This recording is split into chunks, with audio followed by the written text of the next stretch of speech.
am ajuns într-un punct în care îmi distrugea sufletul. A fost absolut groaznic, dormeam 2 ore pe zi. Atunci mi-am dat seama că nu mai vreau să lucrez niciodată pentru altcineva. Îți plătesc eu câți bani ai primit pe concertul, mai stai acasă și hai să lucrăm pentru noi. Nu mai puteam să zic, uite, fac muzică, sunt artist, sunt liber, când de fapt nu eram. Eu nu o să pot să aduc niciodată valoare unui om care nu interacționează cu mine.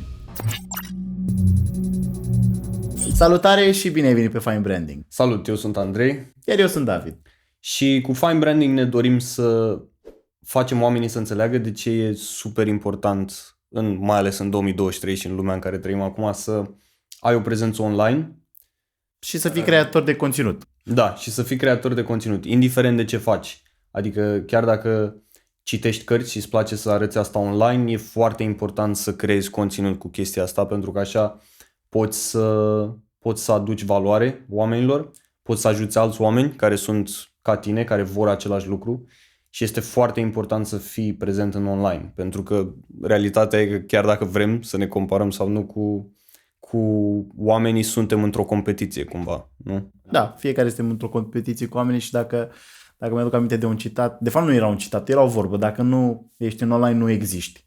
Și cred că fiecare putem să luăm asta personal. Dacă ei putem să diseci numele Fine Branding, te gândești, un brand, o firmă, o afacere, dar cred că se aplică și oricărei persoane. Da. Cred că, exact cum știi, dacă citești cărți, dacă desenezi, dacă cânti, dacă faci orice și vrei să o faci din ce în ce mai bine și chiar să faci bani din chestia asta, cred că oamenii trebuie să te recunoască pentru chestia asta. Și asta este un brand. Adică spui ce vrei să faci, îi faci și pe alții sau îi ajuți și pe alții să înțeleagă cu ceea ce te ocupi și asta reiese din postările tale de pe Insta, de pe Facebook, de pe LinkedIn și așa mai departe. Da, absolut. Și asta e că și noi vorbeam numai devreme de cum brandingul nu se aplică, conceptul ăsta de branding nu se aplică doar la firmele mari, adică nu trebuie să fii Apple, nu trebuie să fii Microsoft ca să ai branding. Deși ar fi tare să fie Apple. Evident, cred că toți am vrea, dar ideea e că și atunci când faci ceva, vorbeam de citit cărți mai devreme, nu știu, poți să zic că ai o cofetărie și faci prăjituri drăguțe, felul cum postezi, felul cum alegi muzica, felul cum pui hook-urile pe TikTok, felul cum, nu știu, cum scrii caption-urile de pe Insta, astea sunt branding. Astea intră la conceptul de branding și la conceptul de experiența pe care le oferi. Da, oamenilor care se uită. Și dacă auzi cuvinte de genul caption, CapCut, DaVinci Resolve și așa mai departe, astea sunt toate ustensile pe care noi le folosim în a edita videouri, a crea conținut, a scrie, dacă auzi copywriting vreodată și nu știu ce înseamnă asta, înseamnă acele descrieri pe care le folosești pe site-uri sau lângă produse, dacă ai un magazin online și așa mai departe. Da. În mare parte, dacă stăm să ne gândim, cam asta vrem să vă explicăm vouă prin Fine Branding. Să vă învățăm să editați, trucuri, cum să ajungi mai repede la oameni, ce fel de video obțin cât mai multe vizualizări. Exact. Și practic te ajutăm pe tine, o persoană normală sau din nou un business, să ajungi mai bine la nișa ta. Că și asta este ceva super important, cum să-ți găsești o nișă și o să fie o mulțime de videouri în care ori eu, ori Andrei vom face tot felul de tutoriale, vom avea astfel de emisiuni. Sperăm noi o dată pe săptămână. Zicem că asta este o emisiune pentru că există o grămadă de producție, de fapt sunt 3 iPhone-uri care ne filmează. Da, și e nebunie, microfon aici. Dar chiar ne dorim să oferim valoare. Asta este deviza noastră, să oferim valoare altora și înainte toate hai să ne prezentăm. O să încep eu. Okay. Eu sunt David Denescu. Probabil m-ați mai văzut pe YouTube. Fac videouri cu chitară, ceea ce sublinează faptul că sunt probabil un chitarist profesionist pentru ultimii 5 sau 6 ani. Da. Am cântat cu o mulțime de artiști. Așa m-am cunoscut și cu Andrei. Avea nevoie de o chitară pe o piesă de-a lui. Și acum 7 ani, cred, sau ceva de genul. Da. Și n-aveam niciunul habar că o să continuăm și o să ajungem să lucrăm împreună și să deschidem un business. 2, 3, nu știu. Nu știu la al câtelea suntem acum. Da. Și am făcut acest Fine Branding și asta încape în povestea mea cum. În această călătorie în care am cântat cu mulți oameni și am făcut peste 700 de videouri pe YouTube pe canalul meu, să învăț oameni cum se cântă la chitară și tot felul de cover-uri, în ideea asta de a genera cât mai mult content și vizualizări și cât mai multă atenție, mi-am dat seama că mă neglijam foarte mult. Și dacă întrebai pe cineva, dar cine este David Denescu, nu prea putea să spună. Și așa am ajuns să facem și separarea asta, să creăm o platformă online, masteringguitar.com, să vă abonați dacă vreți să învățați la chitară, în care să pun content despre chitară acolo, ca să pot să mă bazez pe brandul personal. Dacă tu ai avut, noi am făcut anul trecut, nu am făcut davidenescu.com, adică tu ai postat foarte multe, are peste 600 și ceva de... 700, 800, înspre 1000, foarte mult conținut. Da.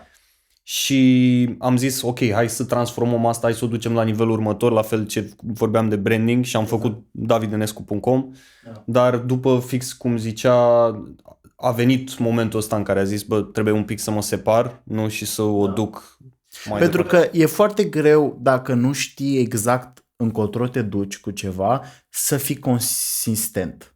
Încerc să traduc consistent din engleză. Da, noi o să mai folosim termeni de ăștia. Da, ne pare rău pentru romă engleză, știu că nu pare profi, dar încercăm să la învățăm. definiții oricum, și că și el zicea mai devreme, tu ziceai de copywriting și așa, o să punem probabil. Le adăugăm pe ecran. Da, să vedeți acolo. Da, ideea este că începeam să fac content o săptămână, 2 tare și după aia nu mai făceam. Și online-ul nu este reward. Nu răsplătește chestia asta. Și în toată această perioadă incursiune în care am cântat, normal, am început de la artiști mai mici, am crescut și am fost în foarte multe locuri, peste 500, cred că peste 1000 de concerte cred că am avut. Da. Și asta te duce peste tot din țară, e un job ghilimele fine, în care te plimbi, un weekend mănânci la hotel, totul e fine și cânti acolo 40 de minute sau o oră sau 2, depinde dacă cânti anunți, în funcție de evenimente, dar din nou mă pierdeam pe mine. Și după aia a venit pandemia, nu au mai fost cântări pentru că toți eram blocați în casă și am avut probleme financiare pentru că automat când ești în mediul ăsta te bazezi pe niște bani care urmează să vină. Știi că ai următoarele evenimente, vin și o să vină banii. Și lucru care s-a tăiat. Aveam cred că vreo 60 sau 70 de cântări în martie anul pandemiei și după aia s-au anulat toate. Și a fost destul de greu să mă pun pe picioare. A trebuit să mă mut înapoi cu ai mei și să total ciudat. Dar acolo, făcând chestia asta, am ajuns la punctul în care am decis să mă angajez. M-am angajat la un call center, lucram 8 ore pe zi, cu pauze foarte mici pe America, lucram noaptea de la 10 la 7 dimineața, după care eram și înscris în facultate pentru că nu apucat să-mi termin prima facultate de calculatoare la universitate, contrar dorințelor și insistențelor părinților mei, pe care dacă îi ascultam făceam bine, dar nu am făcut chestia asta. Și după aia m-am apucat de altă facultate, International Business la română-americană și făceam asta paralel cu acest job. A fost absolut groaznic, dormeam 2 ore pe zi. Jobul nu era unul în care să poți să faci ce vrei, trebuia la secundă să dai raport la ce faci, să fii pe apeluri și era foarte, foarte greu. Perioada aia. Și o să povestesc despre chestia asta și în alte videouri, dar ce vreau să spun este că atunci mi-am dat seama că nu mai vreau să lucrez niciodată pentru altcineva. Și automat, chiar și muzica, așa de frumoasă cum e, ajung să lucrez pentru altcineva. Adică ai un artist în care eu sunt un om din spate pe care nu este așa de multă lumină sau așa. Nu e spotlight-ul. Da, reflectorul, da. Nu vine pe tine și practic cu cât ajung să petrec mai mult timp în acest mediu, mă îndepărtez de ceea ce aș putea să fac. Consider că am niște calități, așa cum și tu ai, pentru că de asta am și rămas prieteni și exact cum spuneam, vrem să aducem valoare oamenilor. Eu nu o să pot să aduc niciodată valoare unui om care nu interacționează cu mine. Automat, eu dacă fac content, hei, eu cânt, eu sunt șmecher, eu merg pe acolo, tu nu prea simți că primești valoare. Dacă îmi spun, hei, hai să te învăț ceva, ceea ce am făcut pe platforma de YouTube atâția ani, cred că 9 ani, am învățat foarte bine conceptul ăsta de a da valoare.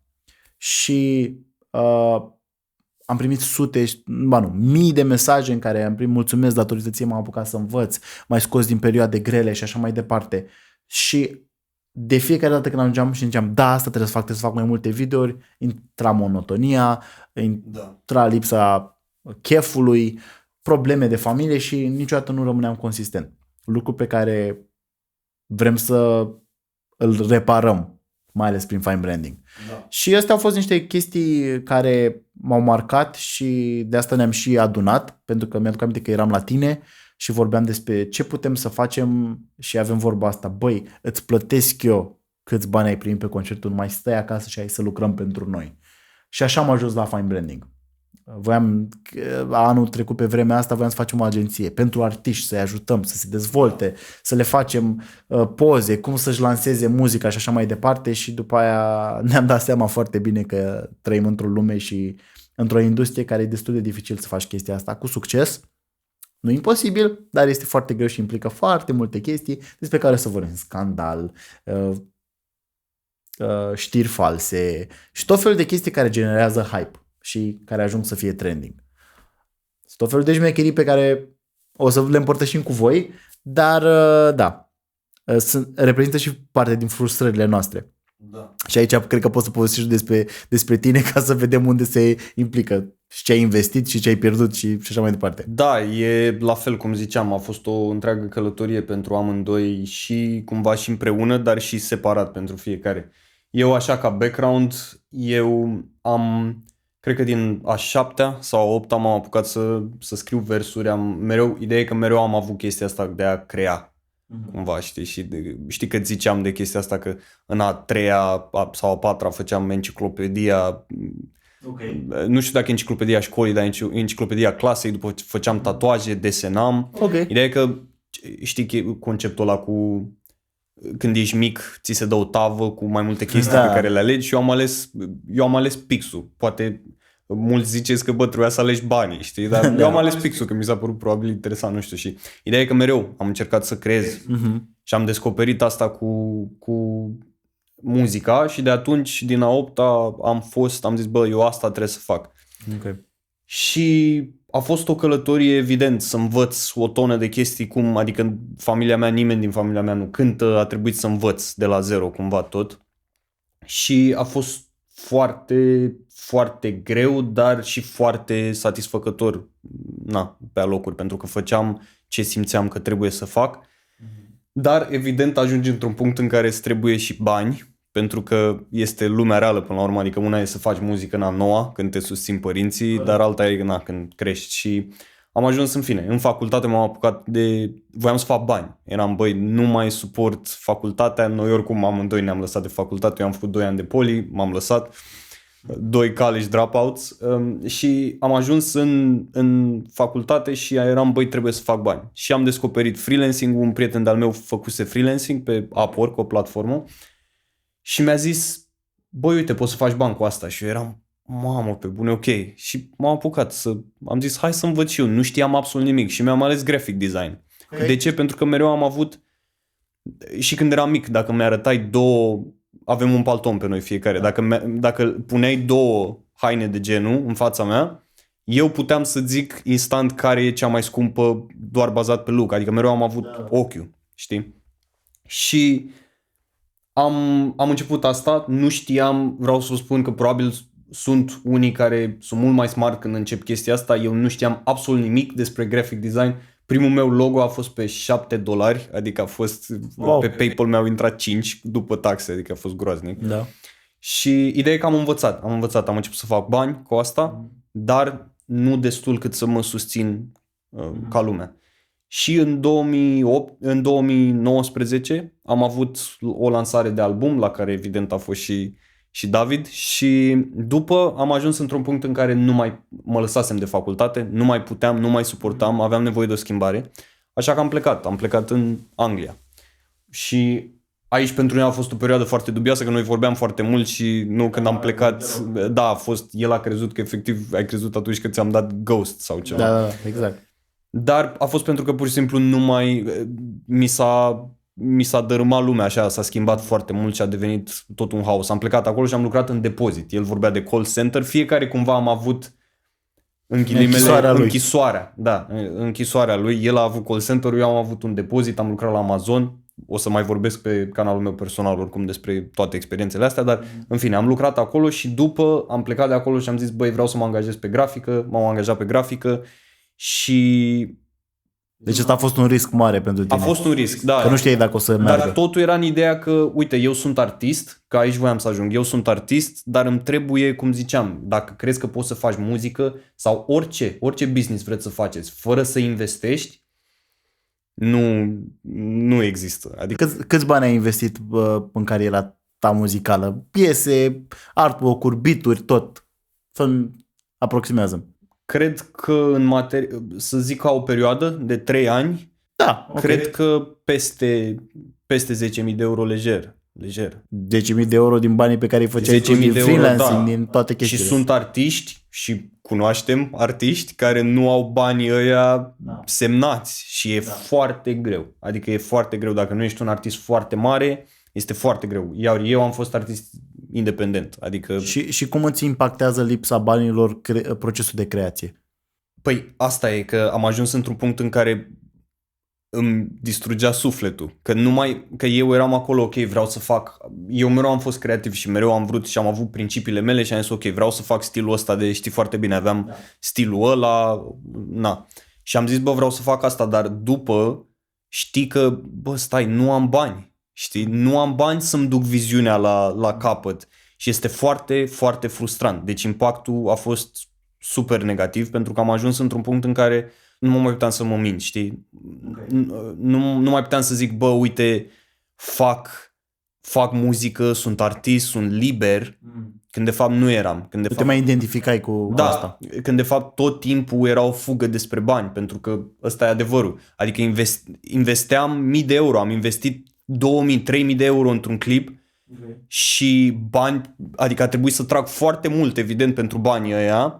Și după aia nu se întâmpla mai nimic. A ieșit clipul ăla? Nu a ieșit, știi foarte bine. Adică Eu știu, dar sunt multe chestii care n-au ieșit și evident de aici venea o frustrare și frustrarea asta a dus cumva la ce facem acum. Da. Pentru că am realizat că am nevoie de libertate. Că vreau să fiu liber și că vreau cu adevărat să ofer valoare oamenilor, dar nu poți să oferi valoare, cum ziceai tu, dacă tu cumva te pui în ghilimele pe un piedestal și zici, băi, eu sunt doar artistul ăsta și cum e la noi, că nu, că artistul ăsta doar trebuie să cânte și ideea e că amândoi ne-am pus într-o cutie cumva, nu? De, băi, noi suntem artiști. El cânta la chitară, oricum tu încă mai cânti, dar în ideea că psihic eram amândoi în aia, că bă, noi suntem doar asta. Nu putem să facem fine branding dacă nu... Pentru mine nici măcar asta. Eu când m-am apucat de chitară mi s-a părut că e o modalitate ușoară de a face bani. Când am reușit prima oară să fac niște bani și mi-am zis, tare, fac zdranca la chitară și poate. Da. Dar real, când m-am luat în seamă cu a fi artist, este când am avut o problemă de sănătate, am ajuns la doctor de familie și m-a întrebat, tu ce faci? Că nu mai aveam asigurare. Da. Și m-am uitat și nu știam ce să zic. Angajat nu eram, asigurare nu aveam, student nu mai eram. Și am stat așa, exact 30 de secunde am stat așa. Și după aia am zis, am o firmă, e firma mea.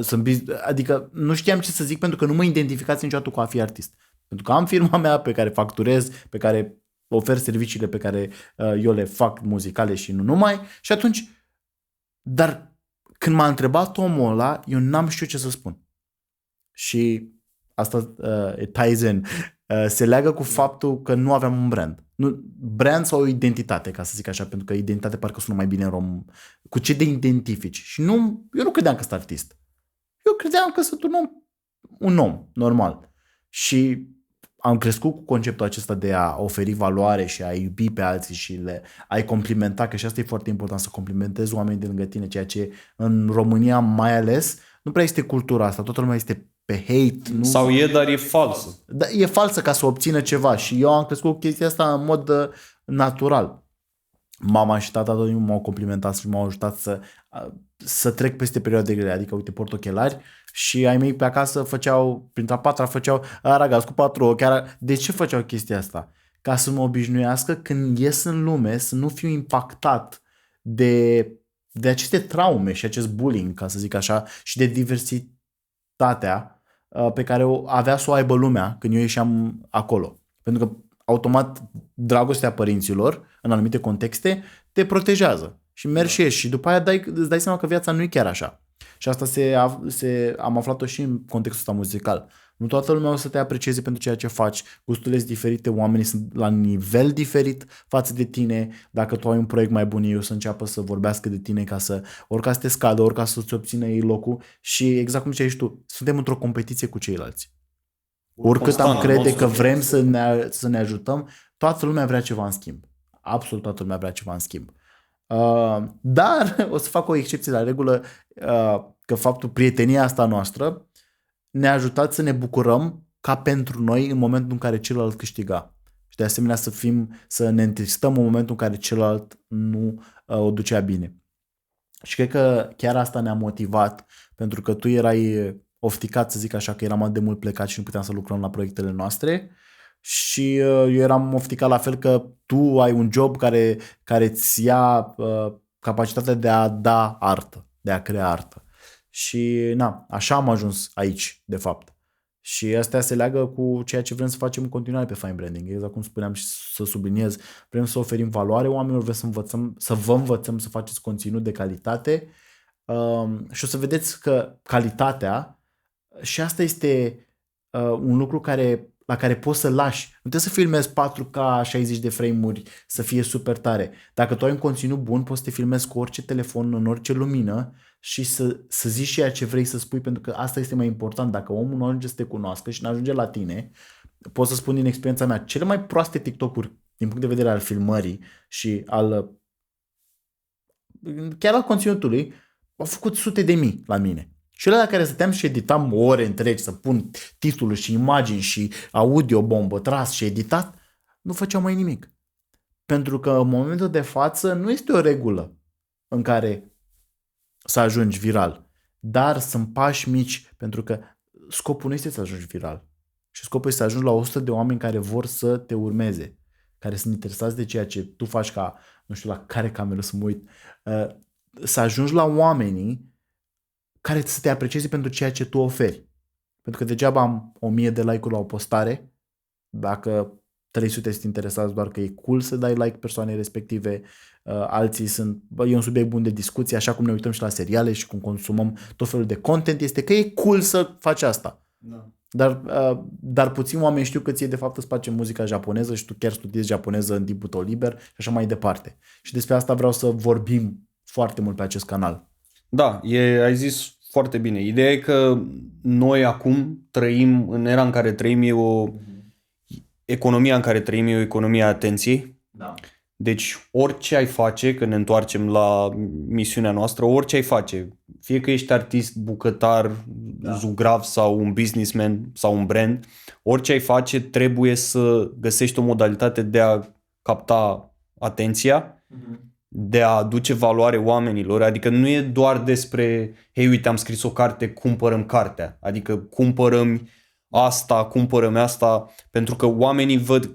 Când a fost ultima oară când ai cumpărat ceva de la cineva care ți-a băgat aia în față instant, prima oară, adică nu cumperi, știi că primești e-mail-ul ăla, la fel e și la e-mail-uri, primești un e-mail, cumpără-mi așa și tu nu cunoști persoana aia. Dar cumpăr când primesc valoare. Cumperi când oamenii cumpără când au primit valoare și când cred persoana aia pe bune. Adică când zic, bă, ok, tu chiar m-ai ajutat, ești credibil, pot acum să cumpăr ceva de la tine. Ieri am cumpărat un curs de $100 de chitară la un om pe care îl urmăresc, care acum 550.000 de urmăritori pe YouTube și avea vreo 30.000 când am început să mă uit la el. Și îmi place așa de mult cum a crescut, calitatea pe care o oferă, genul de content pe care îl face, este foarte credibil și am vrut să văd cum predă el chitară. Și am pus mâna, am băgat detaliile cardului, am cumpărat cursul respectiv și îmi place foarte mult. De ce? Pentru că unul la mână și eu fac cursurile mele, vreau să văd cum fac alți oameni în afară, ce echipamente folosesc, calitatea pe care o oferă, calitatea conținutului și a materialului cursului, dar în același timp vreau să văd cum omul acela face ca business-ul lui să producă bani. Că până la urma urmei, dacă vreau să văd cum face un zugrav bani, trebuie să văd, în primul rând, să văd lucruri pe care el le-a zugrăvit și să-mi placă și după aia sunt curios ce face. Și după aia automat putem să intervenim noi să spunem, uite așa îți economisești costurile, așa faci profit mai mare, uite așa poți să afli mai mulți oameni despre tine, așa ar trebui să arăți în online pentru că sunt foarte multe chestii amuzante care se întâmplă la locul de muncă, care poate să devină virale, anumite chestii care sunt utile, tot felul de tips and tricks care și astea poate să devină virale, dar poate să ajungă la nișa aia de care tot vorbeam. Și da, acum dăm prea mult din casă și după aia oamenii nu o să mai vrea să aibă o consultanță cu noi. Dar, ideea e că da, în mare, orice tip de conținut ai face trebuie sau orice tip de activitate ai, trebuie să găsești o cale de a face conținut cu chestia aia, aduci valoare, construiești credibilitatea și după, într-un final, evident, poți să vinzi, fie că e un curs, un program, orice, poți să faci aia. Și ce a trebuit să schimbăm și la noi a fost faptul că deci lumea trebuie să schimbe conceptul ăsta de băi, eu doar sunt consumer, doar sunt consumator, doar dau scroll non-stop pe TikTok și în rest nu pot să creez nimic. Nu. Fiecare conversație pe care noi am avut-o putea fi transformată în foarte multe TikTok-uri.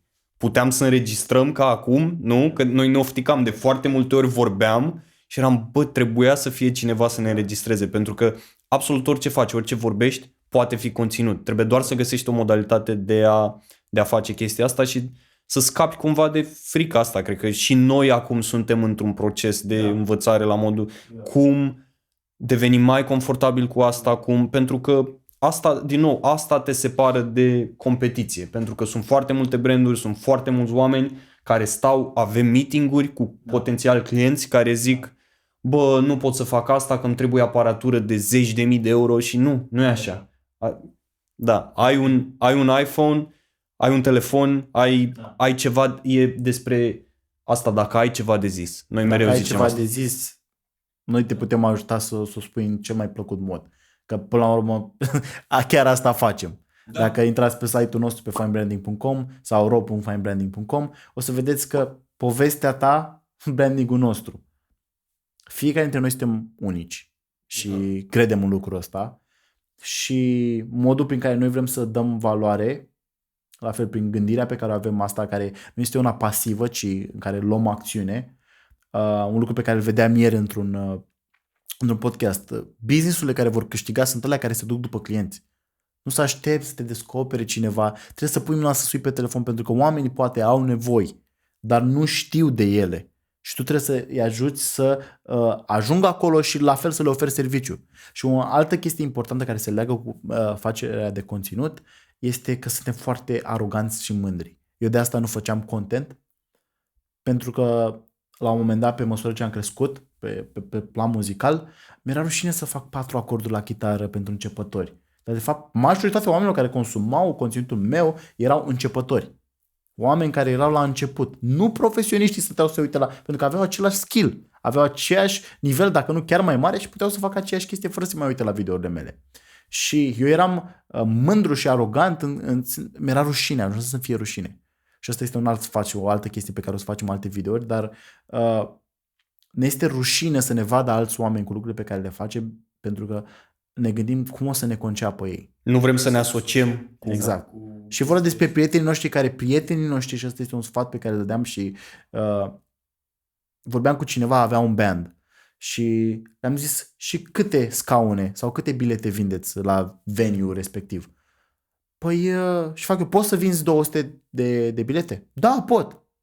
Și a doua oară, și a treia oară, că da, ai prieteni, avem prieteni toți în listele noastre și putem să de 50 de oameni undeva să ne asculte cântând sau să vadă o expoziție de artă sau mai știu eu ce facem, creativ, din punct de vedere creativ.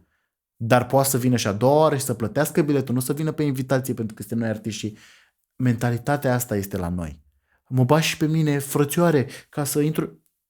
Este o mentalitate greșită. Eu nu pot și o să dau din casă, dar pe canalul de YouTube, după ce faci 1000 de subscriber, cred, și ai un watch time, poți să ai join members.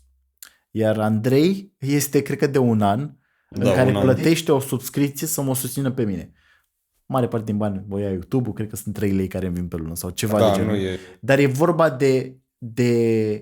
de concept și de susținerea aia. Băi, sunt acolo și te susțin și faci asta de mult timp. Și asta vreau să spun. hai să ne susținem prietenii, să ne susținem afacerile pe care le avem. Zicea cineva foarte, foarte bine, dacă un prieten are un barbershop, du-te la el și așa susții și nu pe gratis, să plătești și să lași și tips mai mult. Adică așa ajuți business-ul ăla să se dezvolte. E foarte ciudat și în concluzie, dacă vă place genul ăsta de conținut și considerați că primiți valoare din chestia asta, dați subscribe. Ne puteți urmări pe canalele noastre personale de Instagram și TikTok, unde o să le bombardăm, chiar și YouTube, unde o să le bombardăm cu content, fiecare în partea lui. Eu o să fac foarte mult content despre dezvoltare, cărți, a face conținut online și cred că tu... Da, la mine o să fie foarte mult despre disciplină, despre muncă, despre tot felul de concepte de-astea de... Promit că de luna viitoare mă duc la sat. Promit că da, avem foarte multe idei, că trăim într-o lume în care vrem să arătăm, vrem să părem că suntem ceva ce nu suntem și este foarte mult despre disciplină, la fel și în business și cu crearea de conținut, totul este o disciplină și trebuie să ne învățăm că poate nu-ți face plăcere să filmezi în ziua aia, dar trebuie să apeși pe rec și trebuie să începi să filmezi asta. Deci da, dacă vă place tipul ăsta de conținut, o să venim cu foarte multe, o să încercăm să facem și un fel de podcast, o emisiune, ceva ca asta ce facem azi și da, o să fie foarte mult, o să fie interesant. Foarte interesant. Credem foarte mult în serii și o să facem, ne-am propus ca în fiecare zi, că oricum lucrăm în fiecare zi, edităm videouri, ne întâlnim cu clienți și așa mai departe. Ce vrem să facem, dacă reușim, e o idee așa out in the wild, este să facem un video de genul ăsta în fiecare zi, la finalul zilei, să fie gen midnight talk, în zilele în care lucrăm, și să vă împărtășim din lucrurile pe care le învățăm. Că am învățat să facem un logo, nu știu cum, diferit, că e o funcție nouă în Affinity sau în Photoshop sau în DaVinci. Orice chestie pe care învățăm vrem să o împărtășim cu voi. Pentru că este un domeniu creativ, în mare parte, ăsta, și 2023 este anul în care toată lumea o să fie încurajată să fie mai creativă. Tu zici, da, eu sunt doctor, ce legătură are chestia asta? Da, eu sunt tâmplar. Da, eu sunt zugrav. Da, eu sunt la metrou. Dacă tu stai la metrou și vinzi bilete, de exemplu, sau ești paznic, vezi o mulțime de tipologii de oameni. Poți să faci content și să ajungă atât de tare.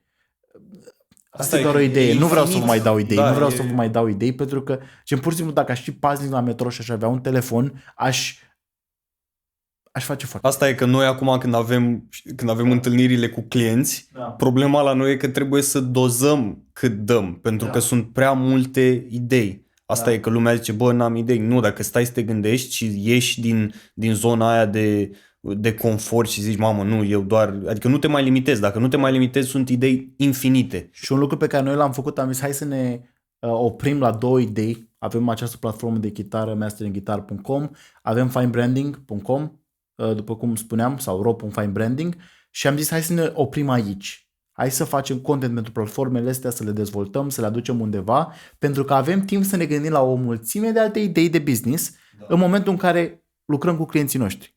Pentru că unul e avocat, altul are o florărie, altul e o clinică, altul are un shop de accesorii și așa mai departe. Nu are rost să aveți multe idei și să nu faceți nimic cu ele. Începeți să faceți cu o idee ceva și o să vedeți cum asta vă simplifică timpul, nu o să vă mai plictisiți, un lucru pe care noi nu-l vorbim. Avem 2 cuvinte pe care nu le folosim. Unul care este cu P și anume plictiseală și altul care este cu O. Oboseală. L-ai zis, facem, da. Și o altă regulă pe care o să o vedeți pe canal, dar nu facem azi pentru că nu se poate și că suntem cuminți, la o glumă proastă facem 10 flotări. Da, ăsta e un challenge care a pornit cumva între noi, pentru că o să vedeți că noi nu vă zicem chestiile astea că încă nu suntem milionari, adică încă n-avem toate imperiile astea de care vorbim, deci încă suntem în procesul de a învăța și asta cu challenge-ul de flotări a pornit de la faptul că nu mai vrem să facem glume proaste, că știi cum e când ești cu prietenii și asta. Și culmea a pornit de la mine, care eu sunt ăla care nu fac sport. Da, Da, faci foarte multe glume proaste pentru că prietenii îți permit de obicei, știi? Dar ideea e că la noi e vorba de a ne disciplina într-un context ăsta business, pentru că dacă ești la un meeting cu un client, hai să, știi, ar fi ideal să nu faci o glumă proastă și de asta a venit asta cu flotările. Era ok, faci o glumă proastă, 10 flotări. O să apară și pe canal, probabil sper să nu facem prea multe flotări tipul video, dar da, o să vedeți, sunt mai multe chestii, adică aici o să fie ca să încheiem cumva, o să fie un echilibru între partea business, partea serioasă în care vorbim de conținut și așa și partea aia mai fun, cumva mai... În care ajungeți să ne cunoașteți pe noi, să vedeți că suntem oameni și nici nu vrem să avem imaginea asta în fața voastră. Exact. O să facem și o comunitate la un moment dat în care să vorbim, să vă dăm, vrem să facem chiar și un PDF pentru branduri care să scoată în evidență lucrurile pe care noi le promovăm și abonați-vă la canalul ăsta și pe social media, pe Fine Branding și hai să devenim prieteni.